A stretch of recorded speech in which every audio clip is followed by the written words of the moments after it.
আসসালামু আলাইকুম, আসাদুর রহমান ফ্রম বিশ্বের কারখানা খ্যাত চায়না থেকে। সো আপনারা জানেন যে আমি বাংলাদেশে প্রোডাক্ট পাঠাই চায়না থেকে সোর্সিং করে। সো এখন আসছি হচ্ছে একটা মানে বলতে পারেন যে মানে বেডরুমের কারখানায় রাজ্যে।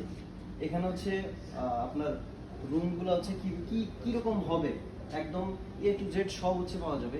এই ডিজাইন, এই ডিজাইন, এই যে ভিতরে আরও আছে, একটু এদিকে আসেন। এই যে দেখেন, মানে এক একটা হচ্ছে এক এক রকমের, এক একটা ডিজাইন এক এক রকমের। আপনার বেডরুম বা আপনার বাচ্চাদের বেডরুম কিভাবে হচ্ছে সাজাবেন এখানে সব হচ্ছে দেওয়া আছে। সো চায়নার যে কোনো প্রোডাক্ট সোর্সিং শিপিং হচ্ছে আমরা করে থাকি। সো যে কোনো প্রোডাক্ট যদি লাগে চায়নার প্রত্যেকটা জায়গা থেকে আমরা প্রোডাক্ট সোর্সিং করে আপনাদের কাছে পৌঁছে দেবো ইনশাল্লাহ। আর যদি কোনো প্রোডাক্ট সম্পর্কে ইনকোয়ারি জানার থাকে আমাকে ইনবক্স করুন, আর আমার হোয়াটসঅ্যাপ নাম্বার দেওয়া থাকবে, হোয়াটসঅ্যাপে নক করুন। ওকে, থ্যাংক ইউ।